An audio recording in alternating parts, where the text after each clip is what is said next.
Hello, everyone, and welcome to English Listening Practice Hub. My name is Emma, and I am very happy you are here with me today.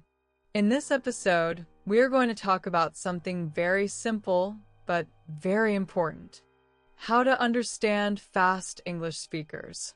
Maybe you know this feeling. You watch a movie. The people speak very fast. You hear many words, but you cannot catch them. Your mind feels tired. You feel a little sad or even a bit angry with yourself. If you feel this way, you are not alone. In this story, I want to walk with you slowly, calmly, step by step. In this listening story, you will hear easy, slow English, learn simple strategies to understand fast speech, follow my day, my thoughts, and my feelings. And most important, you will relax. You do not need to be perfect. You do not need to understand every word. Just stay with my voice. Let the words move through your ears, your mind, and your heart. So let me begin with a small story. It is not a story about a hero. It is not a story about a famous person. It is a story about me, about Emma, and about you. Because I know something. You and I are very similar. We both want to understand English better. We both feel confused when people speak fast. We both want to feel confident when we listen. So now, please sit in a comfortable chair, or lie down on your bed, or maybe you are on a bus, or walking in the street. Wherever you are, take one deep breath in, and slowly breathe out. You are safe. You are learning. You are doing something kind for yourself. Let me tell you about one special morning. It was a cool, bright morning in the city. The sky was soft and pale. I woke up early before my alarm. The room was quiet. No cars. No people. Only a little sound from the birds outside my window. I opened my eyes and stared at the ceiling for a moment. I felt that small, familiar worry in my chest. Today, I had an important day. I had to meet a new team at work. They spoke very fast English. They liked quick jokes, quick answers, quick ideas. And me? I liked slow words, clear sentences, time to think. I got out of bed and walked to the window. The street below was empty. Shops were still closed. I could see the coffee shop on the corner. Soon it would be full of people. People talking, laughing, speaking quickly. I whispered to myself, very softly, "Today I will stay calm. Today I will listen. I do not need to understand every word. I only need to catch the important pieces." I went to the small kitchen and made myself a cup of tea. The sound of the boiling water felt like a friend. soft, Gentle. slow. When I am nervous about fast English, I like to slow everything else down. Slow tea. Slow breathing. Slow thoughts. I sat at the table with my tea and opened my notebook. Inside the notebook, I had a page with a title: How to Understand Fast English Speakers. On this page, I had written some simple ideas for myself. Not perfect ideas, just small steps. Things that helped me in the past. The first idea was, do not panic. When people speak very fast, the first problem is not the words. The first problem is panic. Your heart runs. Your mind shouts. You think, I do not understand anything. But this is not true. You usually understand something. A word, a phrase, A name. So I looked at my note. Do not panic. Breathe. I put my hand on my chest and closed my eyes. I took another deep breath. In And out. The second idea in my notebook was listen for keywords, not every word. When people speak fast, they cut words, they connect sounds, they eat small syllables. But some words stay strong. Important words. keywords. For example, in a sentence like, "So, I was thinking we could maybe grab a coffee after the meeting." If you are a beginner, you do not need every word. Maybe you only catch thinking, grab, coffee, after meeting. And that is enough. You understand the main idea. Coffee. After the meeting, I smiled when I read this note in my book because it reminded me of my own progress. I used to feel bad if I missed one small word. Now I try to focus on the big picture. The third idea in my notebook was use the situation. When someone speaks fast, you can also look around you. You can look at faces, hands, Objects. places.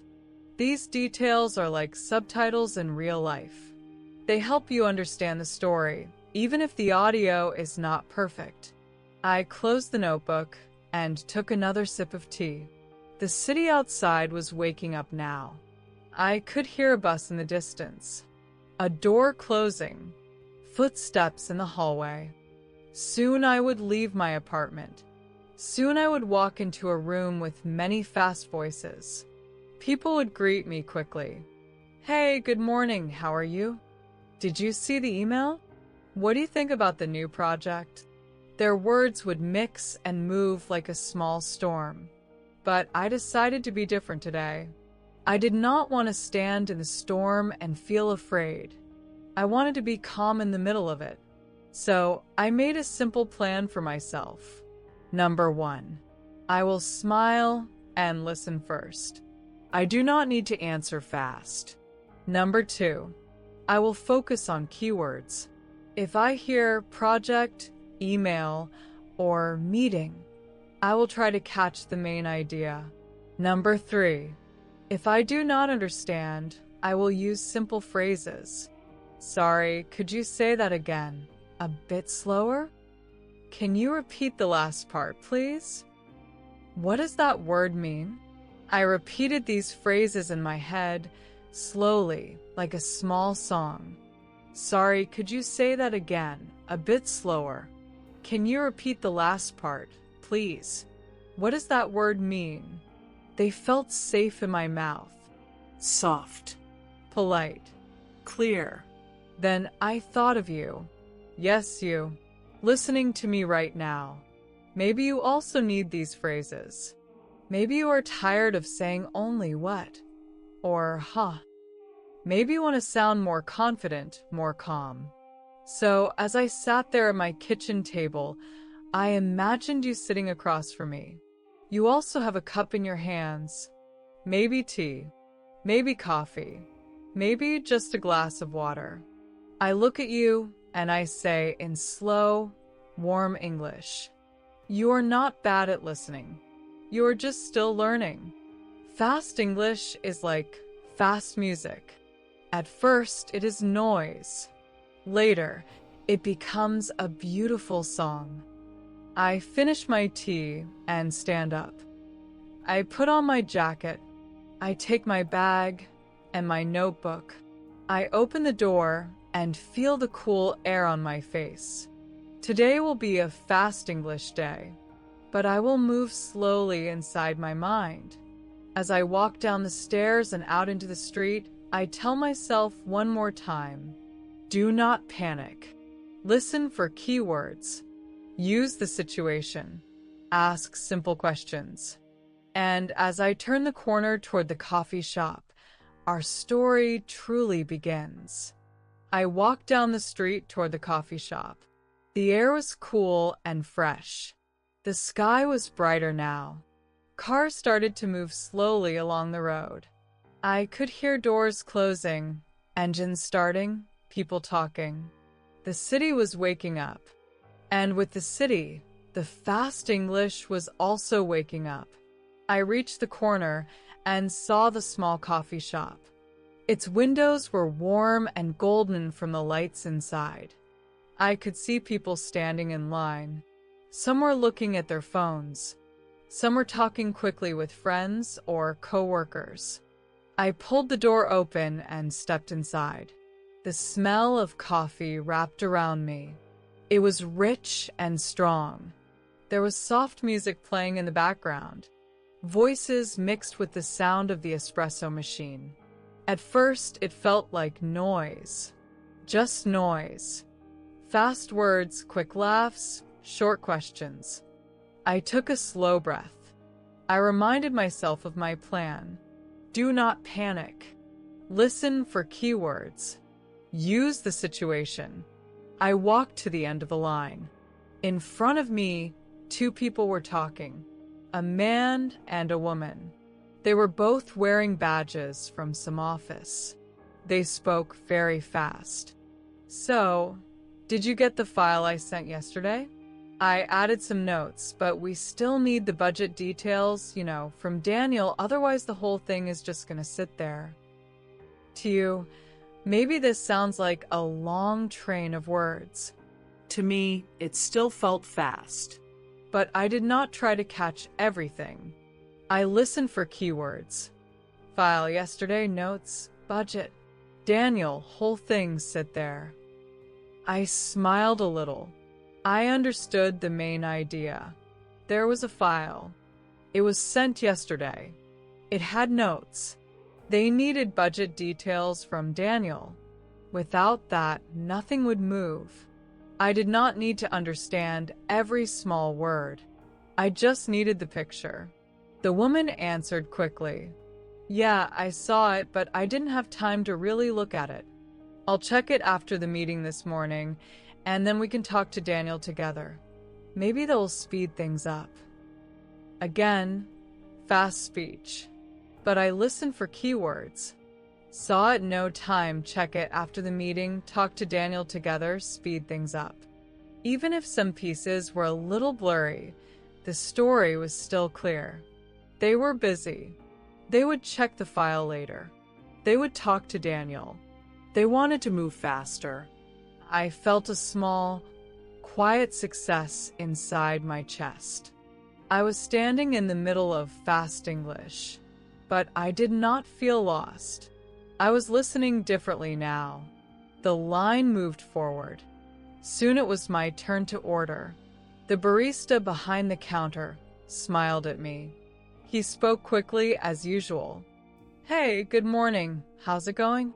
What can I get started for you today? This was a sentence I already knew. I had heard it many times before, so it did not feel scary. I knew the keywords. Good morning. How's it going? What can I get today? I smiled back. Good morning. I would like a small latte, please. He moved fast again. Cool, small latte, got it. You want that to stay or to go? I heard the important part. To stay or to go? To go, please, I answered. He typed on the screen and asked one more question. And name for the cup? Emma, I said. He wrote my name on the cup, or something close to my name. Sometimes it was Emma or Imma or Alma. I did not mind. I liked all the versions of me. I stepped to the side and waited for my drink. While I waited, I listened. People around me were speaking fast. Some of them were laughing loudly. Some of them were half whispering, half speaking. There were many different accents, different styles, different rhythms. At first, it used to make me feel small. I used to think, they are all better than me. They understand everything. I am the only one who is confused. But that morning, I looked at them with softer eyes. Nobody was perfect. Some people were searching for words too. Some were repeating sentences. Some were saying, and like all the time, I realized something important. Fast English is not always clear English. Sometimes it is just fast. Sometimes people talk quickly because they are nervous. Sometimes they are tired. Sometimes they are not thinking carefully. It is not your job to be perfect.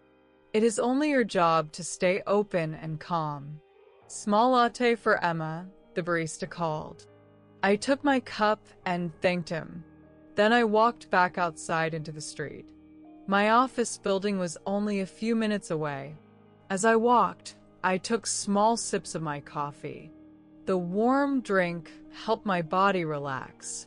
I thought about you again. I imagined you walking with me, maybe beside me on the sidewalk, maybe a step behind, listening quietly. I imagined you hearing all those fast voices, the cars, the music from open windows, the short street conversations. I imagined your mind trying to catch every word, trying so hard. I wanted to tell you something simple. You do not need to fight the speed. You can let the speed pass by you. You can stand still inside yourself. I remembered another note from my notebook. I had written it a long time ago. Fast English is like traffic. You do not need to jump on every car. You just need to watch and understand where the road is going. I smiled at this old idea. It felt true today. Soon I arrived at the tall glass building where I worked. People were going in and out through the main doors. Some were holding coffee cups like mine. Some were talking on the phone. Some looked sleepy. Some looked stressed. I took one more deep breath before I went inside. The big meeting room was on the 10th floor, the place where Fast English lived all day. I entered the lobby and greeted the security guard. He spoke slowly. He knew me. "Good morning, Emma. How are you today?" "I am good, thank you," I said. A little nervous, but good. He laughed softly. "Important meeting?" "Yes," I answered, with some very fast speakers. He nodded with understanding. "Just breathe," he said. "Fast talkers are not always smart talkers. You will be fine." His simple, kind sentence made me feel lighter. Fast talkers are not always smart talkers. I liked that. I took the elevator to the 10th floor. As the doors closed, I saw my face in the mirror inside the elevator. My eyes looked clear. I did not look like someone who was going to fail. I looked like someone who was learning. The elevator moved up. I watched the numbers change. 3, 4, 5, 6. I used the time to repeat my safety phrases again in my head. "Sorry, could you say that again, a bit slower? Can you repeat the last part, please? What does that word mean?" I imagined using them, not with shame, not with fear, but with calm curiosity. The elevator reached the 10th floor. The doors opened with a soft sound. I stepped out into the hallway. I could already hear voices from the meeting room. Fast, loud, Full of energy. My heart beat a little faster. But I did not run away. I walked toward the door. In the next part of our story, I will open that door. I will sit in the middle of Fast English. And together, you and I will learn how to catch the important words, how to stay relaxed, and how to feel brave, even when the language feels like a storm around us. I walked slowly down the hallway toward the meeting room. Voices were coming through the door. They were already talking, already laughing, already speaking fast. For a second, I wanted to stop, to turn around, to go back to the quiet elevator. But I had promised something to myself, and I had promised something to you. We are not running away from fast English. We are walking into it. Calmly, gently. With a plan. I put my hand on the door handle. I took one deep breath in and slowly breathed out. Then I opened the door. The room was bright and full of people. There was a long table in the center. Laptops, notebooks, and coffee cups were everywhere. People were already in small conversations. The air felt busy. Some heads turned when I walked in. "Hey, Emma, good morning." Morning. The words came at me like little waves. Not heavy, just many. I smiled. Good morning, I said.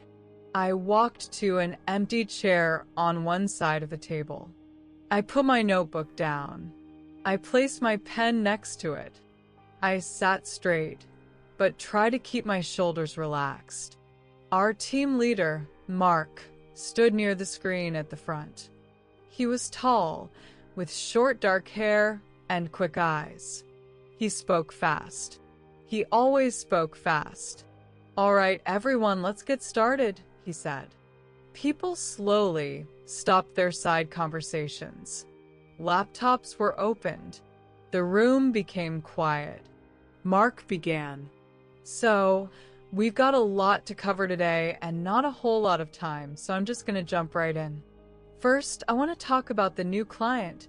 Then we'll move on to the timeline for the launch, and finally we'll go over responsibilities, just to make sure everybody's on the same page." To you, that might sound very fast. To me, it still felt fast too. But I listened for keywords. A lot to cover. Not a whole lot of time. New client. Timeline for the launch. Responsibilities. Everybody on the same page. I wrote some of these words in my notebook. Not big sentences.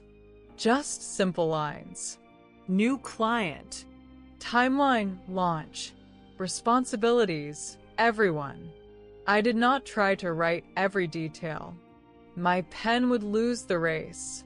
I only wrote the words that held the meaning. Mark continued. "So, about this new client, they're based in London, they're moving really fast on their side, and they're expecting us to be pretty responsive. They don't want long emails, they don't want complicated reports, they want clear updates and quick action." Fast. But again, keywords. Based in London. Moving really fast. Expecting us to be responsive. Do not want long emails. Do not want complicated reports. Want clear updates. Quick action. I wrote a few. Client, London. Fast. Clear updates. Quick action. In my mind, I built a simple picture. A client in London. They move fast. They like short, clear communication. I did not understand every grammar detail. I did not need to. I felt a small movement inside my chest, like a door opening. I was not drowning. I was surfing on the top of the sound. Mark showed a slide on the screen. There were dates, numbers, and some bullet points. "Okay, so this is the rough timeline," he said. "Next week we'll finalize the concept. The week after that we'll have the first draft ready, and by the end of next month we should be in a good place to launch." I watched his hands as he talked. He pointed to the dates. He moved them in order. Next week. The week after. End of next month. I looked at the slide. The dates were written there. Even if I missed a word, the screen helped me. Use the situation. I reminded myself. The slide. His hands. His eyes. The feeling in the room. All of these were giving me information. Not just the sounds. I wrote in my notebook. Timeline. Next week, final concept. Week after, first draft. End of next month, launch. Then something happened. Mark said a sentence, and I did not understand it. Not even the keywords. The words came out of his mouth in one long piece. My ears caught nothing clear. For a moment, the old panic jumped up. That small voice inside my mind said, See? "You missed it. You are not good enough. You are too slow." But this time, I did something different. I did not let that voice grow bigger. I answered it. "It is okay. Missing one sentence is not the end. You can ask." My heart was beating faster, but I lifted my hand a little. "Sorry, Mark," I said. "Could you say that again a bit slower?" My voice was calm. Not loud, not shaking, just clear. Mark looked at me and nodded immediately. "Yeah, of course," he said. Then he repeated his sentence. Slower this time. More pieces. "So, what I'm saying is we don't need the perfect version ready right away. We just need something good enough to test, and then we can improve it as we go." Now I heard the keywords. Do not need perfect version. Good enough to test. Improve it as we go. The meaning became clear. I wrote one line in my notebook. Not perfect. Test first, improve later. I felt a warm, quiet victory. Not because I understood everything, but because I dared to ask. I imagined you sitting beside me at the table, maybe with your own notebook, maybe with your own fear. I imagined you watching me ask that question. Could you say that again, a bit slower? I wanted you to see something very important. Nobody laughed at me. Nobody rolled their eyes. Nobody said, "Wow, your English is bad." No. They just repeated the sentence, more slowly. People are usually kinder than your fear tells you. The discussion moved on.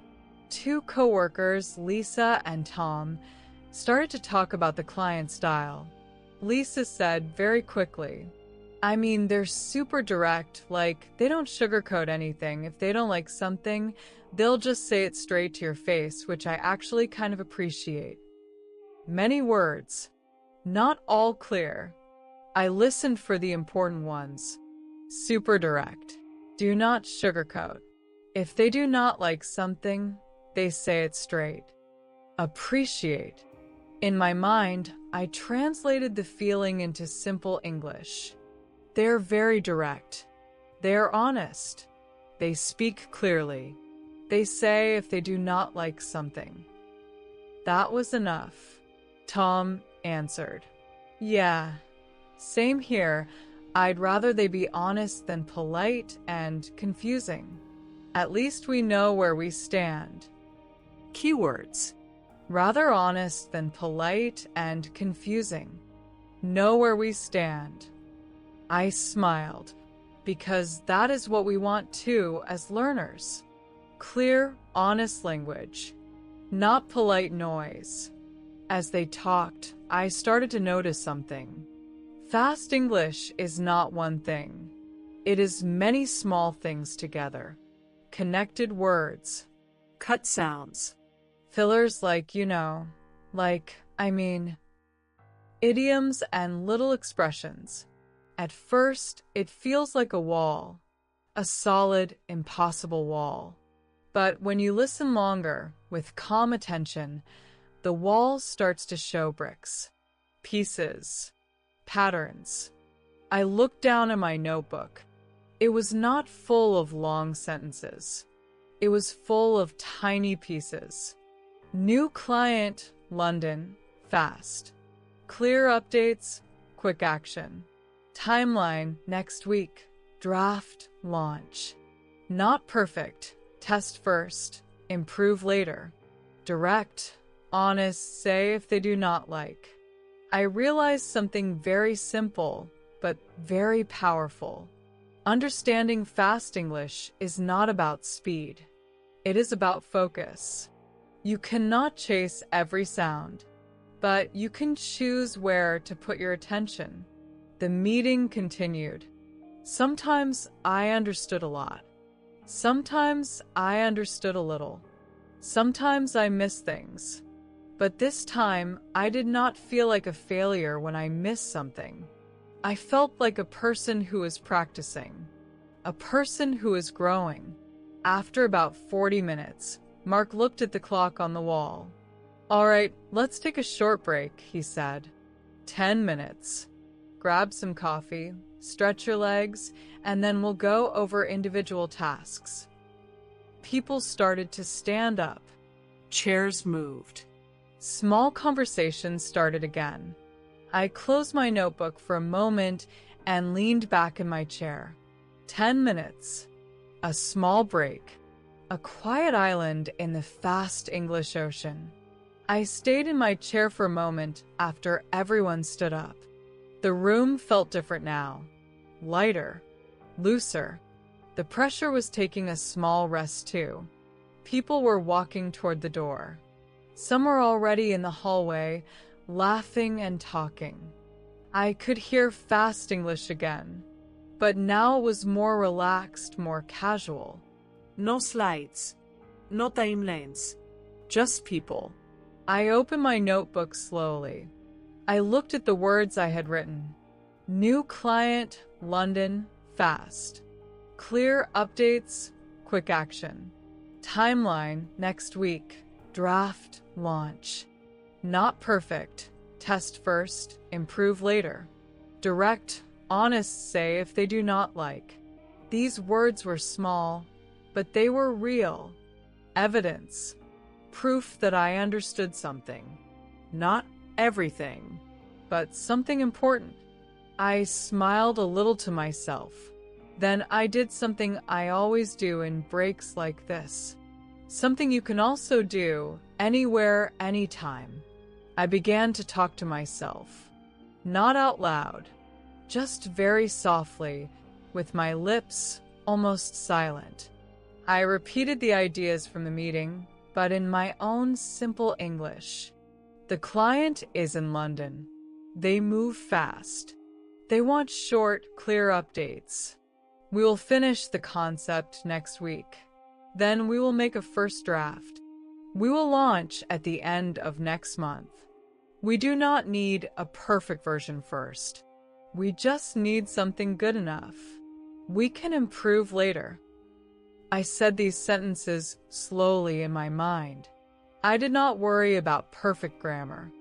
I did not worry about fancy words. I just wanted to feel the ideas in my own language, not my first language, my own English. This is my secret habit. When I listen to fast English, I do not stop at I understood or I did not understand. After I listen, I quietly retell what I heard in my own simple words. It is like cooking. You eat something, then you try to make your own version of the dish. You do not need the exact recipe. You just need the main taste. I closed my eyes and continued my silent retelling. The client is very direct. They are honest. If they do not like something, they say it. That is good. We always know what they think. As I did this, something interesting happened. Words that felt fast a few minutes ago suddenly felt softer, slower, like they were now part of my own voice. I opened my eyes again. The room was almost empty. Only one person was still there. Lisa. She was putting her laptop to sleep and stretching her shoulders.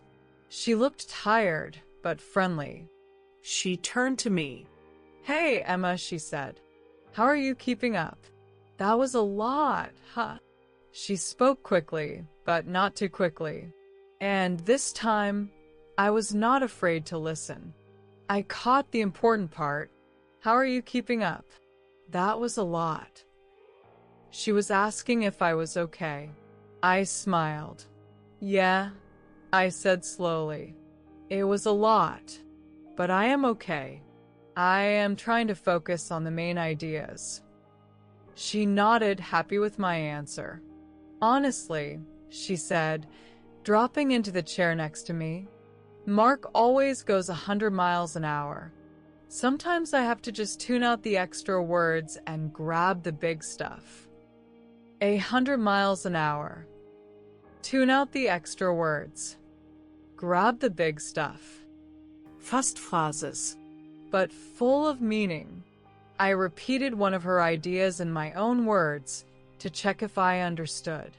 "You mean," I said, "you do not listen to every word. You just listen for the important ones?" Her eyes lit up. "Yes, exactly," she said. "That is what I do all the time. I used to try to catch every single word, and it just made me tired. Now I listen for the key points. The rest is just noise." I felt a quiet happiness, because this was the same thing I was trying to do. And now I knew that even native speakers use the same strategy. It made me feel less alone, less behind, more normal. Sometimes I said, I write just small notes, not full sentences, only important words. I turned my notebook so she could see. She leaned closer and looked at my page. "Oh, this is great," she said. "This is exactly how I would do it. Just the bones of the idea." The bones of the idea. I liked that too. I pointed to one of the lines. I did not understand one sentence Mark said. I admitted. So I asked him to say it again, slower. That helped. Lisa smiled. "Good," she said. "You should always do that. Mark talks fast, but he is not a monster. He is happy to repeat things.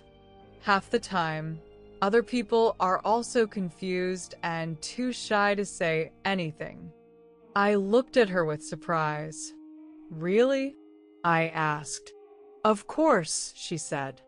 "Trust me, you are not the only one who misses things. We all do. Different accents, different speeds, different days. It is normal." Her words felt like a soft blanket over my shoulders. Warm. Comforting. We sat in silence for a few seconds. Then Lisa stood up. "I'm gonna grab some water," she said. "You want anything?" "No, thank you," I answered. "I have my coffee." "All right," she smiled. "See you in a few." She left the room. Now I really was alone. I looked at the door. I could hear people talking in the hallway. Short bursts of fast English, like birds in a busy tree. I turned back to my notebook. I took a deep breath and decided to use the rest of the break for a small exercise. A secret exercise that I want to share with you. First, I drew a line under my notes. Then I wrote a simple sentence at the bottom of the page. What did I understand from this meeting so far? I put the pen down. I closed my eyes again. Then in my mind, I answered that question in clear, slow English, as if I were explaining it to a friend, as if I were explaining it to you. I understood that we have a new client in London. They want us to move fast and give short, clear updates. We have a timeline. Next week, we finish the concept. The week after, we make a first draft. We want to launch at the end of next month. We do not need a perfect product before we start. We will test it, then improve it. The client is very direct and honest. They tell us if they do not like something. This is good because we always know what to change. Then I opened my eyes and began to write that summary in my notebook.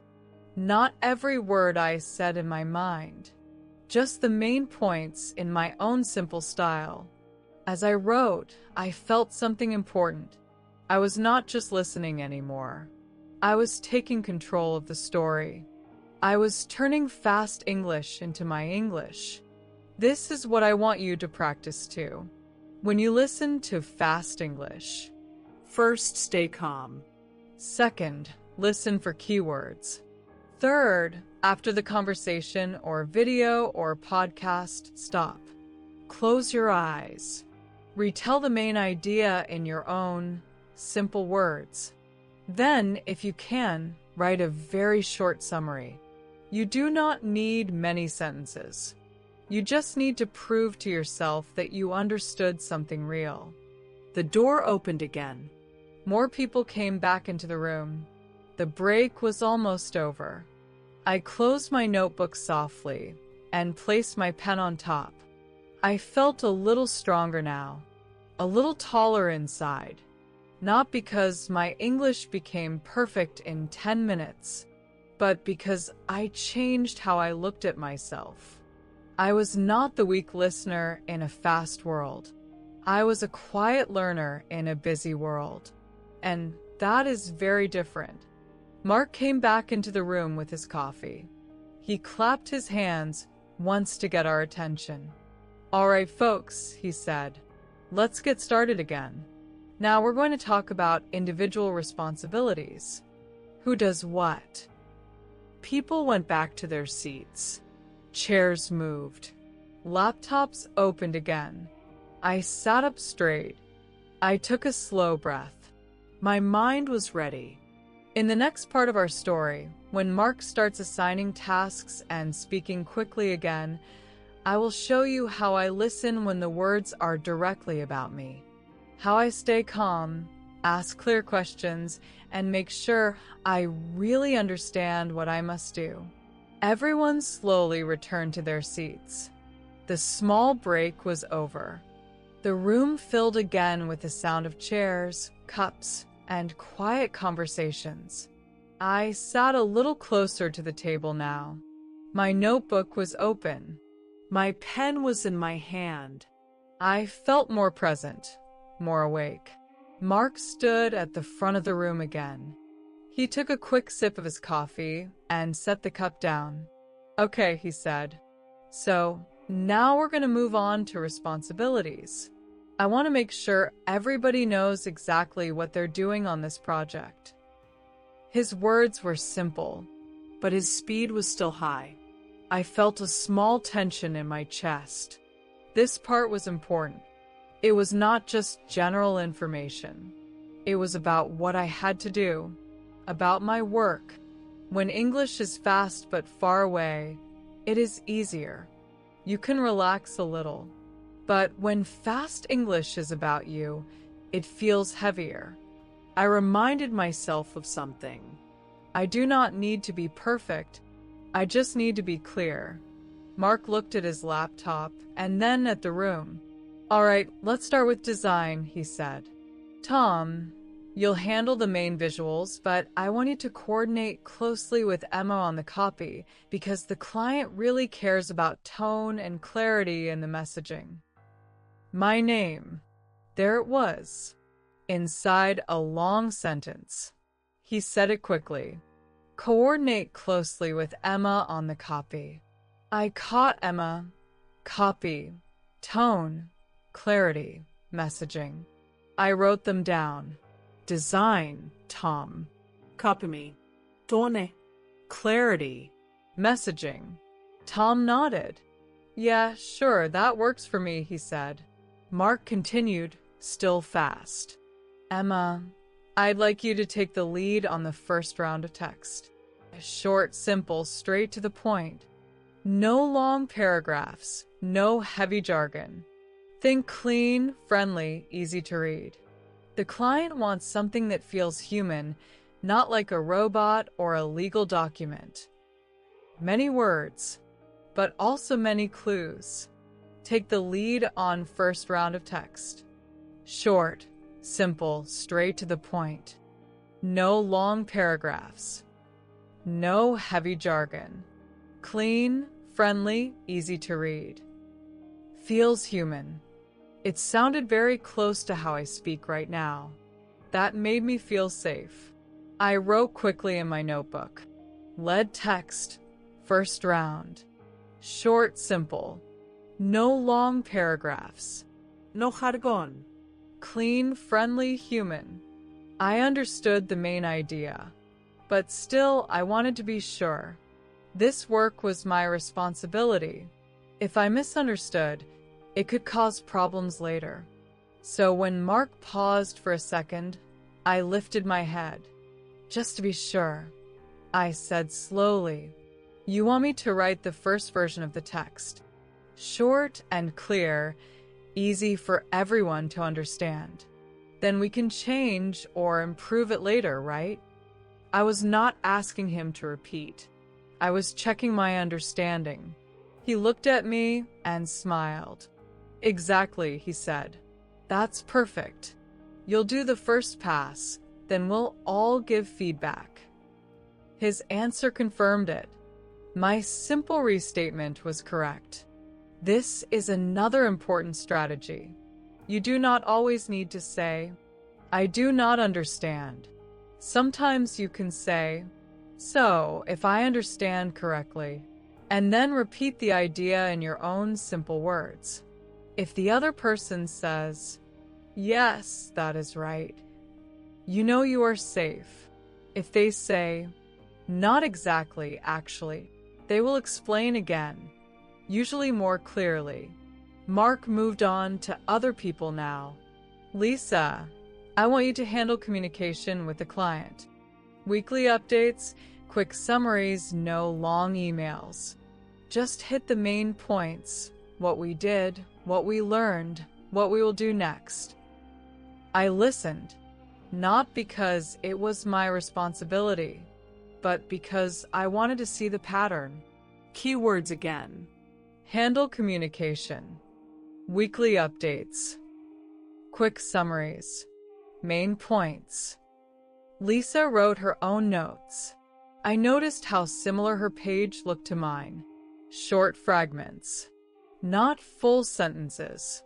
Then Mark looked at another coworker. "James, I need you on data.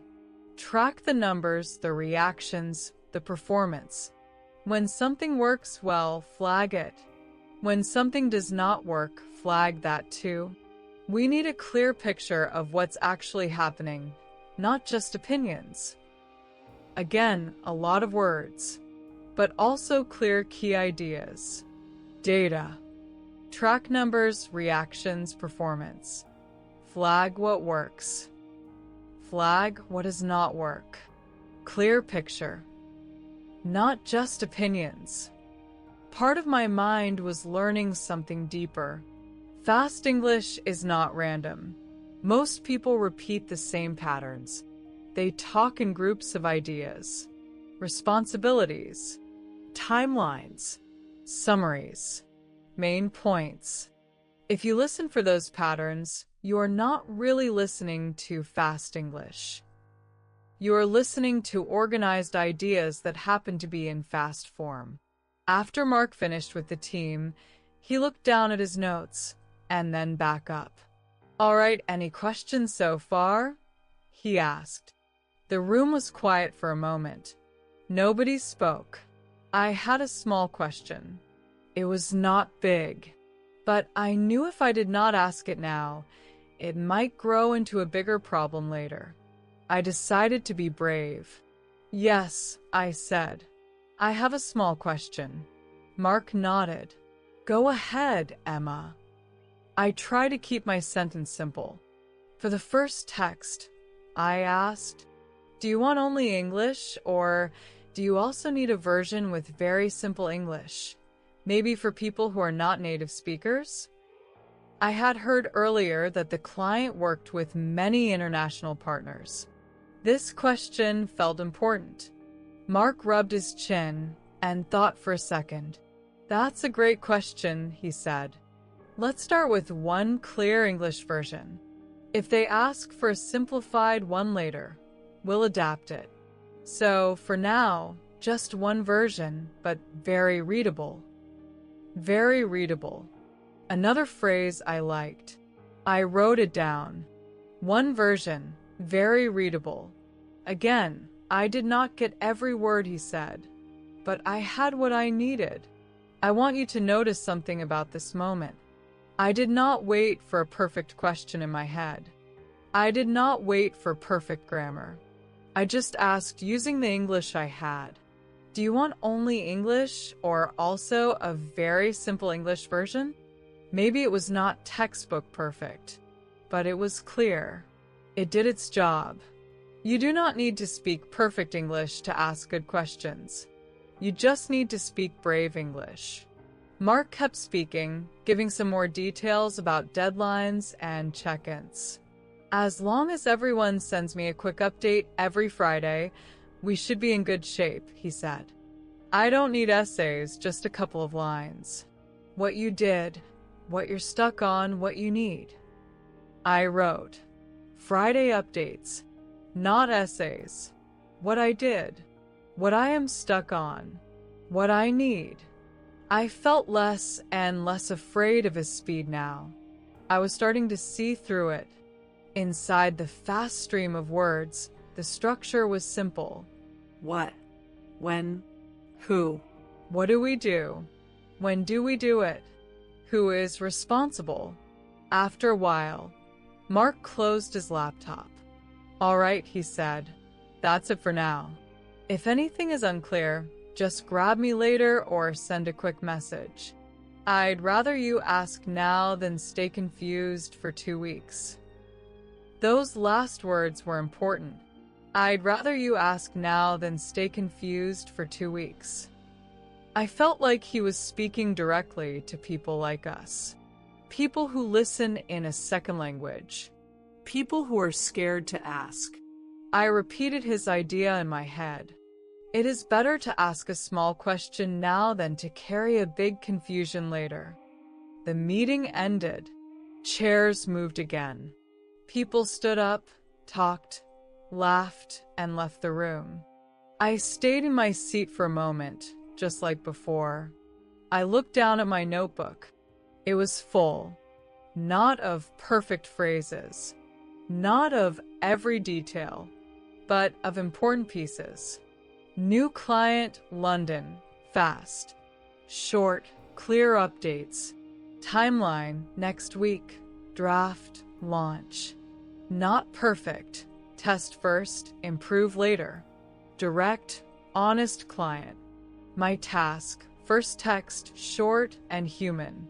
One version, very readable. Friday updates, what I did, what I am stuck on, what I need. I ran my fingers slowly over the words.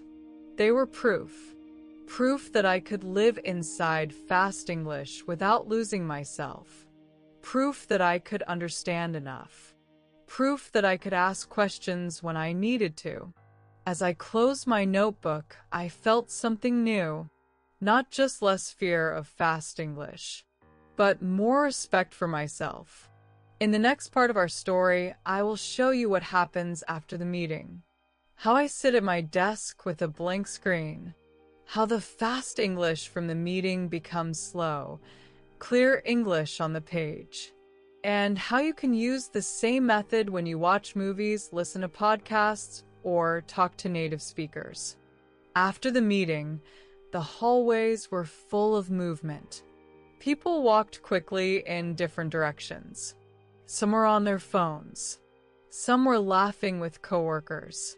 Some looked serious and lost in thought. I walked a little more slowly. My notebook was in my hand. I could still feel the echo of fast English in my ears. Sentences from the meeting moved around in my head. Pieces of Mark's voice, Lisa's voice, the sound of people agreeing, asking, joking. When I reached my desk, I put my notebook down and sat in my chair. The office around me was open and bright. Rows of desks, screens, plants in small pots, the soft sound of fingers on keyboards, the occasional ring of a phone. I took a deep breath and looked at the screen in front of me. It was empty, a white page, waiting. My task was clear. I had to write the first version of the text for the new client. Short. simple, human. But before I wrote anything, I did something important. I took a moment to slow down my mind. Fast English can stay inside you, even after the conversation ends. It spins in your head like a noisy fan. If you start working while it is still spinning, you feel stressed and confused. So I closed my eyes just for a few seconds. I listened to my breathing. In. Out. I remembered the main ideas from the meeting, not the exact sentences, not the exact jokes. Just the heart of it. New client, London, fast communication, short, clear updates, friendly human tone. I opened my eyes again and pulled my notebook closer. I turned to the page from the meeting. New client, London, fast. Short, simple updates. Timeline, next week. Draft, launch. Not perfect. Test first, improve later.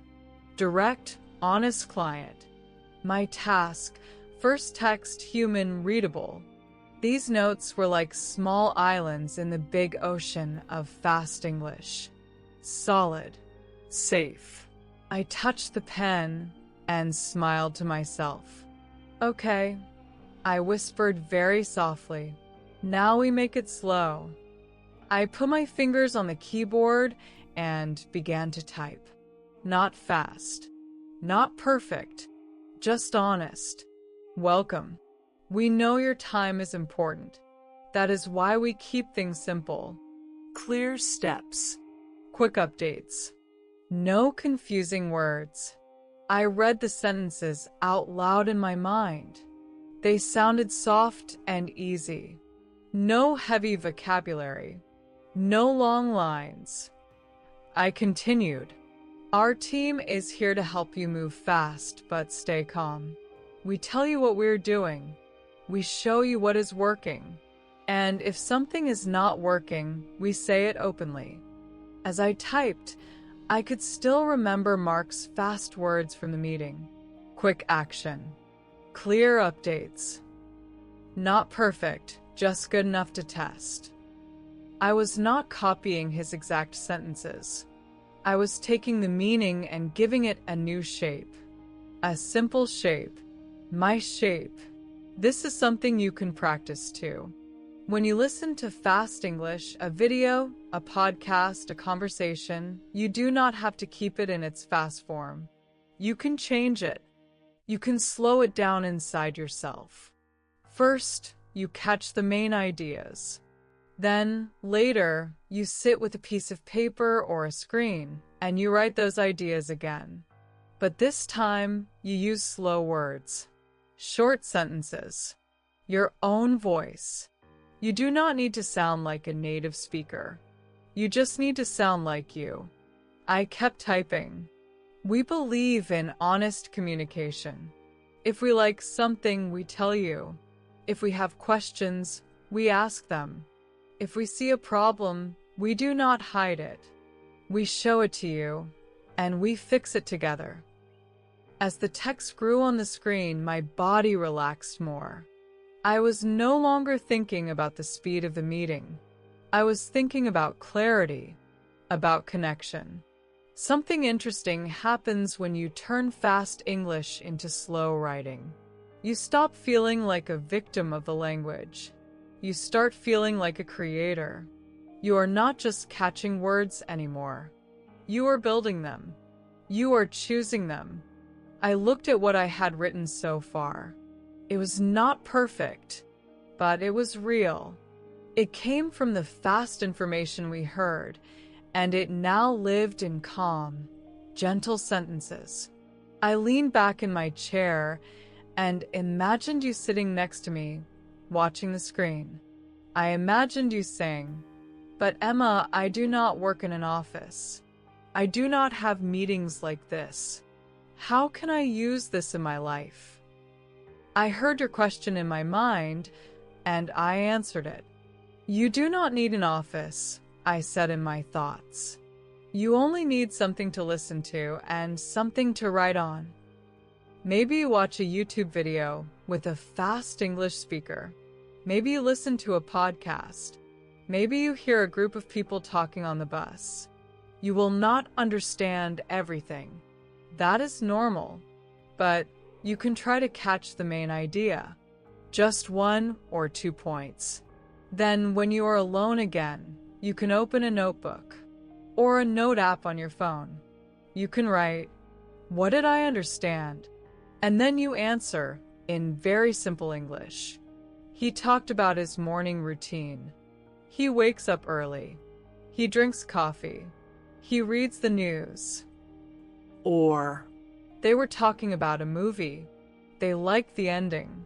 They did not like the main character. It does not matter if your summary is short. What matters is that you move the fast language through you and out of you in a slower way. Back at my desk, I continued writing the client text. Every week, we send you a short update. We tell you 3 things: what we did, what we learned, what we plan to do next. I smiled when I wrote that. It was almost the same as Mark's fast sentence, but now it was clean, simple, no extra words. no noise. I felt proud, not in a loud way, in a quiet, private way. My phone buzzed softly next to my keyboard. It was a message from Lisa. "Hey," it said, "if you have a first draft later today, send it my way. I'll make sure the style matches what the client likes." Her message was short and friendly. No extra speed. I typed back, Sure. "I am working on it now. I will send you the first version this afternoon." I checked my words once. They were simple, correct enough. Then I put the phone down and returned to the screen. Sometimes, when I write, another kind of fear appears. Not the fear of understanding, the fear of being judged. What if my English is not good enough? What if they find mistakes? What if they think I am not professional? When these thoughts come, I remind myself of something very important. Language is not a test. It is a bridge. If my words help someone understand the idea, then they are good enough for today. Tomorrow, they can be better. Next week, they can be stronger. But today, they just need to carry the meaning from my mind to someone else's mind. I read my text again from the beginning, slowly, like a listener. "Welcome. We know your time is important. That is why we keep things simple. Clear steps. Quick updates. No confusing words. Our team is here to help you move fast, but stay calm. We tell you what we are doing. We show you what is working. And if something is not working, we say it openly." It sounded soft. Kind. Human. I asked myself, if I was a busy person reading this, would I understand it? The answer felt like yes. Then I thought of you again. You listening to me now. You trying to understand fast English in your own life. I wanted you to see this picture clearly. I sat in a fast meeting. I heard fast words. I did not catch everything, but I wrote small notes. Then later alone, I turned those fast notes into slow sentences. You can do the same with the English you hear every day. When someone speaks quickly on a video, you can pause. You can rewind. You can catch one sentence. Only one. Then you can write it in your notebook in simple language. You can even change the sentence to make it easier for you. For example, maybe you hear, "So, I was thinking we could maybe grab a coffee after the meeting if you're free." This can feel long and fast.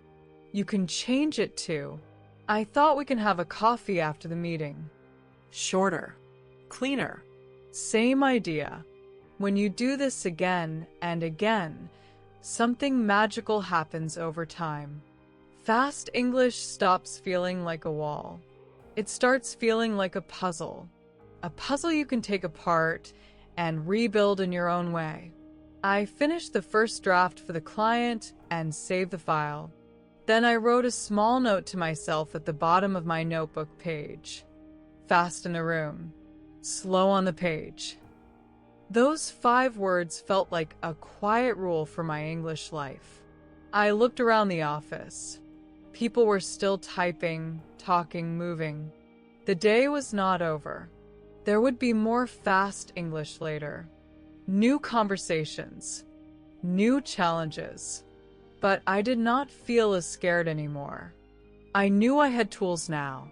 I knew I had habits. Listen for keywords. Ask for repetition. Check my understanding in simple words. Retell the main ideas. Write them slowly. In the next part of our story, the workday continues. There will be a phone call with the client. Their accent will be different. Their speed will be new. And together, you and I will stand again in the middle of fast English, this time with voices coming from far away through a small speaker, across countries and oceans. Later that afternoon, I received a message from Mark. It was short. Client call at 3 p.m. Join us in the small meeting room. I looked at the time on my screen. 2:42 p.m. I felt a small shock in my stomach. Client call. Real people. Real speed. And this time, not in the same room. On the phone. Fast English can feel even harder. No faces. No hands. No slides. Only sound. I closed my eyes for a moment and felt my body tense. My shoulders got tight. My chest felt smaller. I knew this feeling very well. Maybe you know it too. The fear of not understanding. The fear of saying sorry too many times. The fear that they will think you are not professional or not smart. I put both hands flat on the desk and took a slow breath. In, out. Then I spoke to myself inside my head. It is okay to be nervous. You will not understand everything. You do not need to. You just need the important parts. And you have the right to ask. I picked up my notebook and a pen. I turned to a new page and wrote at the top, Client call, London, 3 p.m.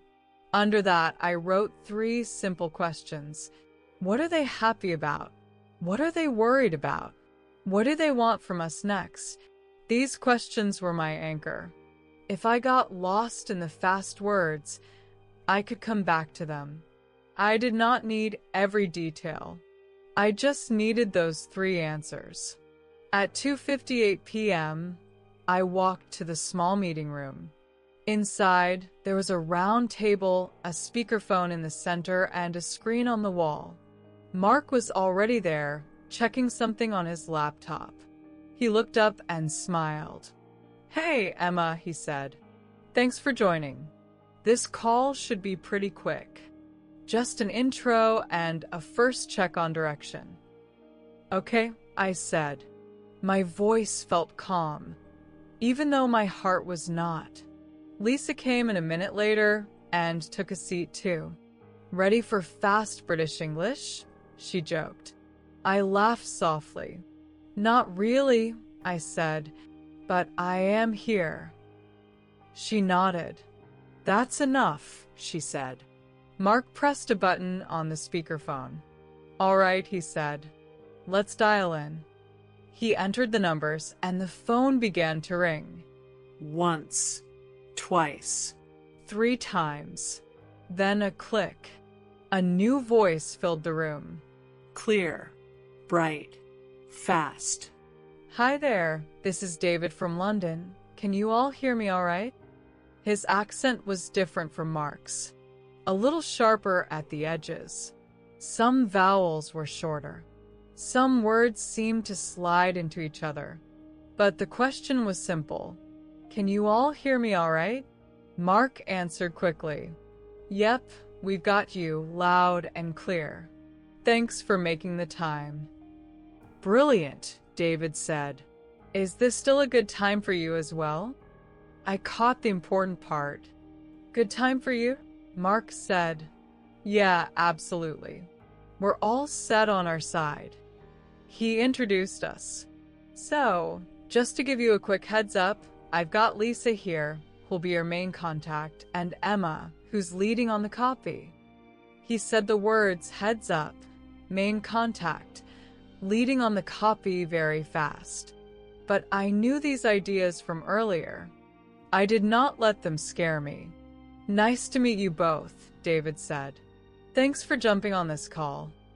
His words were smooth, like water down a hill. Not aggressive, just fast. I smiled, even though he could not see me. Nice to meet you too, I said. I kept my sentence short. Clear. David started to talk about the project. So, just to give you a bit more context from our side, we're moving at a pretty rapid pace right now. We've got internal stakeholders who want to see progress, but at the same time, we really don't want to overwhelm our audience with heavy messaging. We're looking for something that feels sharp, simple, and very human.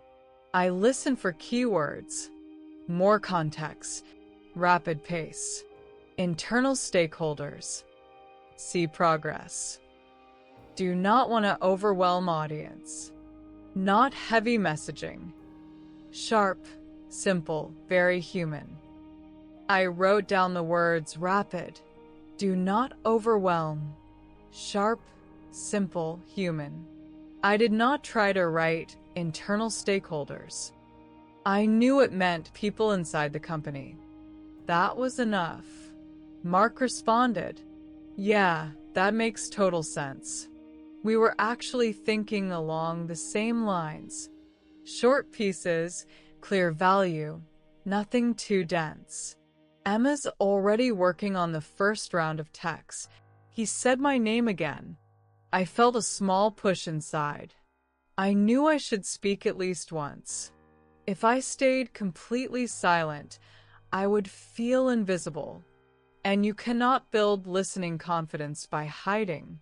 So when there was a small pause, I leaned slightly toward the speaker and spoke slowly.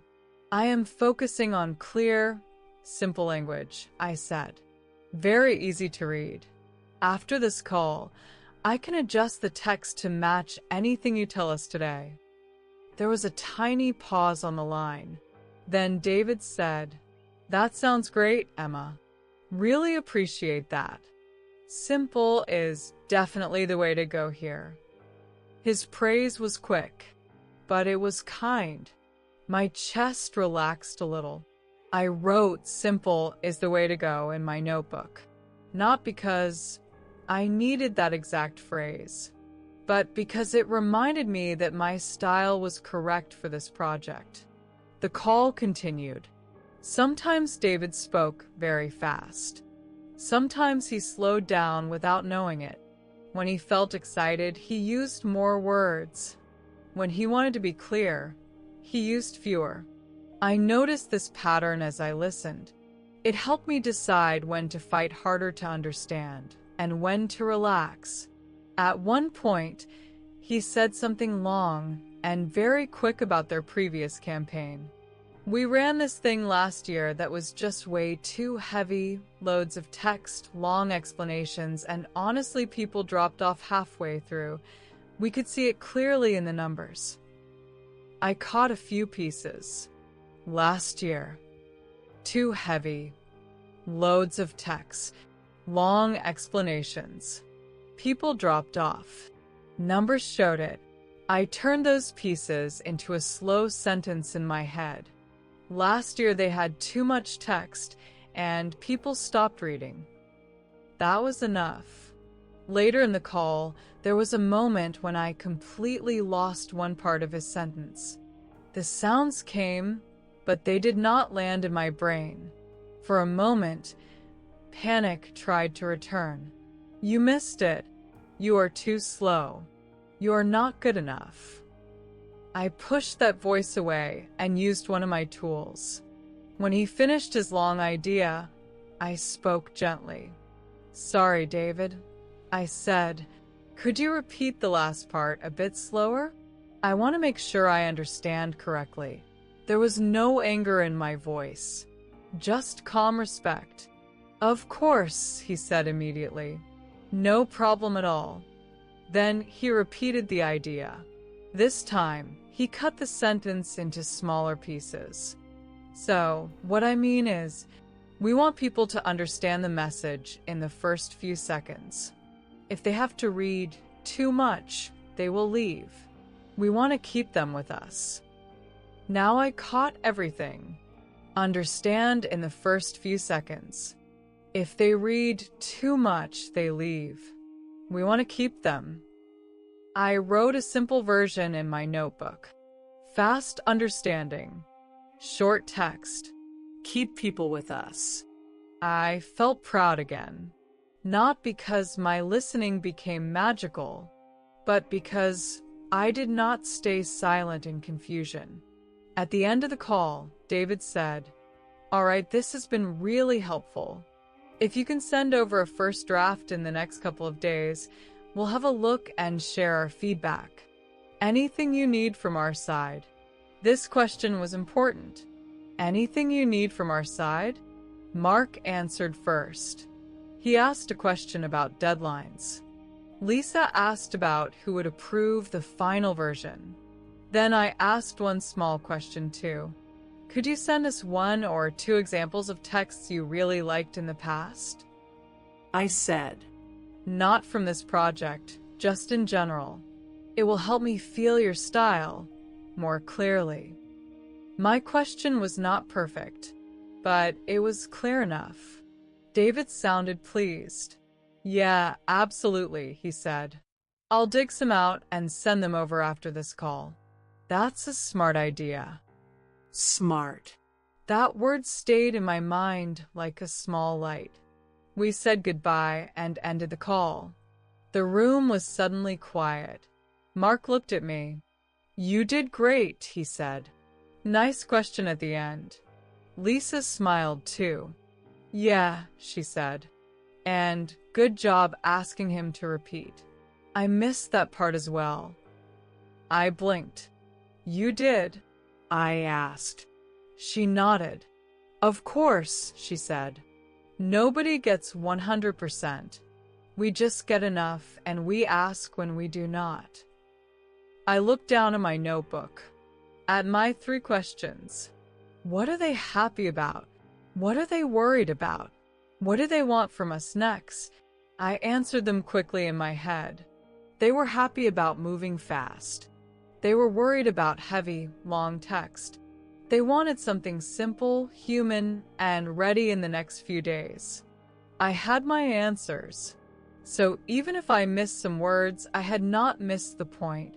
In the next part of our story, after work is finished and the office is dark, I walk home through the city and think about the whole day. The fast voices, the moments of confusion, the small victories.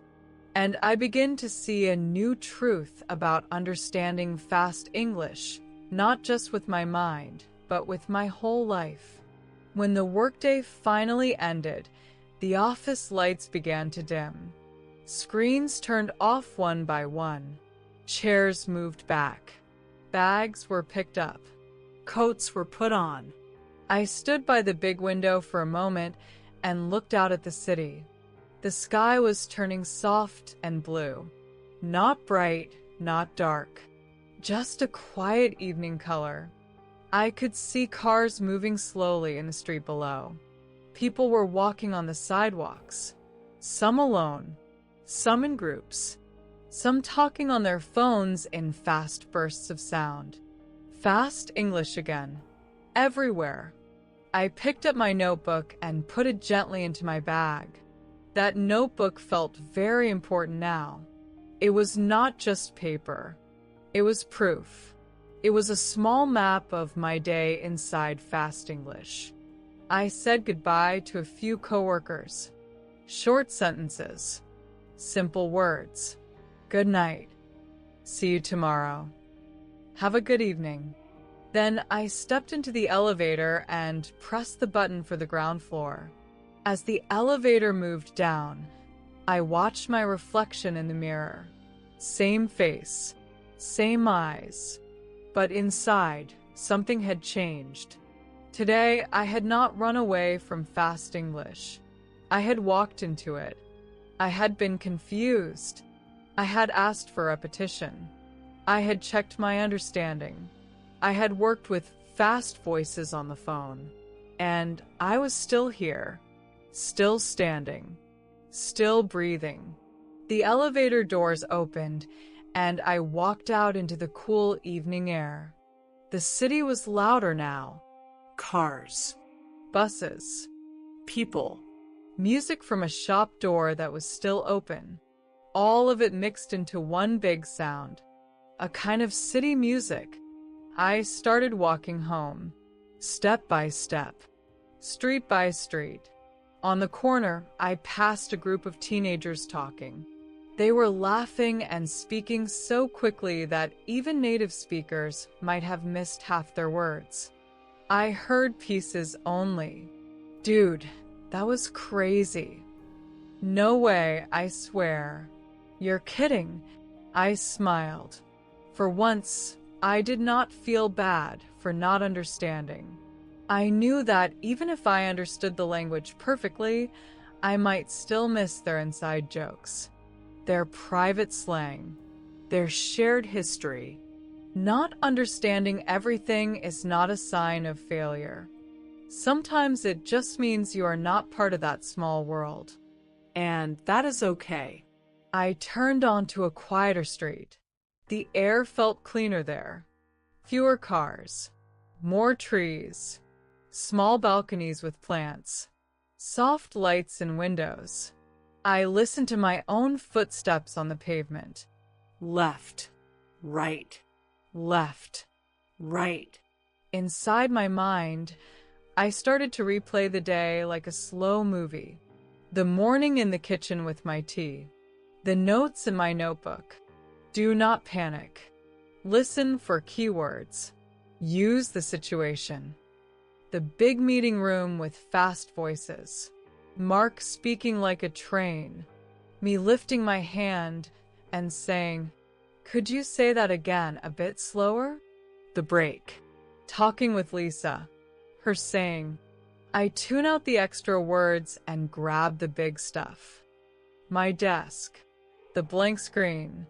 Turning fast ideas into slow sentences for the client. Making the words clean, friendly, human. The client call. David's quick British accent through the speaker. Me asking him to repeat. Him slowing down. Me asking for examples. Him saying, "That's a smart idea." Step by step, I realized something. Fast English was still fast. It was still hard. But it was no longer bigger than me. I had small tools now. Not big, fancy tools. Just small, strong ones. Breathe. Listen for keywords. Use the situation. Ask for repetition. Check your understanding in simple words. Retell the main ideas. Write them slowly. None of these actions made me perfect, but they made me active. I was not just standing in the rain of English anymore. I was holding a small umbrella. I was walking with purpose. As I walked, I thought about you again. You somewhere out there in the world listening to my voice now. Maybe you are walking too. Maybe you are on a bus. Maybe you are sitting in your room or lying in bed trying to rest but still thinking about English. Maybe you feel tired. Tired of not understanding fast speakers. Tired of watching movies with subtitles and still missing things. Tired of saying sorry what? Again and again. I wanted to tell you something very clearly. You are not broken. Your ears are not broken. Your brain is not broken. Fast English is just fast. Even native speakers miss parts. Even coworkers like Lisa do not catch everything. Even people like Mark who speak quickly sometimes ask, "Sorry, could you repeat that?" The difference is not intelligence. The difference is training and attitude. You are training your ears. You are training your courage. Every time you listen, even when you feel lost, something inside you is growing. I passed a small park on my way home. There were a few children still playing. Two parents sat on a bench, speaking in low voices. Their conversation was fast, but calm. Soft laughter. Soft answers. I did not try to understand their words. I just noticed the rhythm, the rise and fall, the music of a language I was still learning to dance with.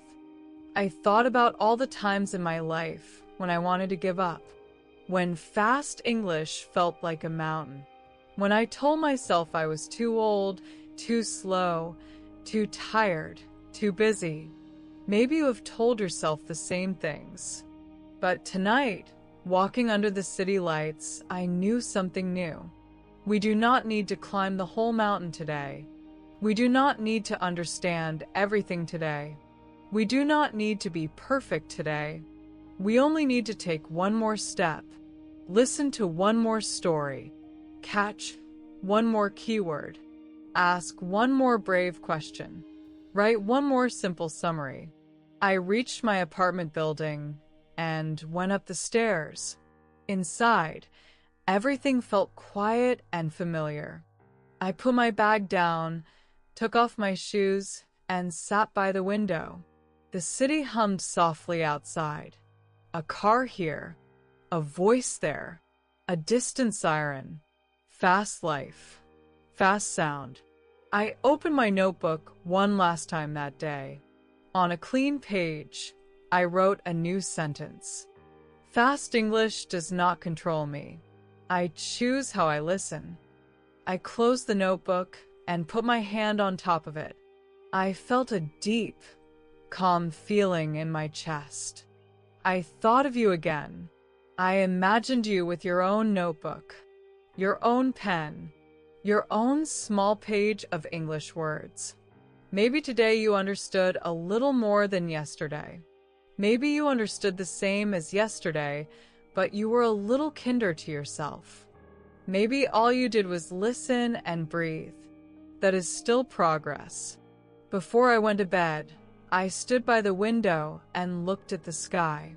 I whispered in my mind, as if I were speaking directly to you. You are not alone in this. Every time you listen, you are training your ears.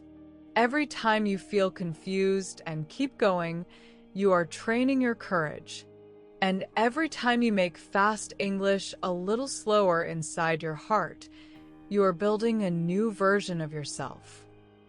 A version that is patient. A version that is brave.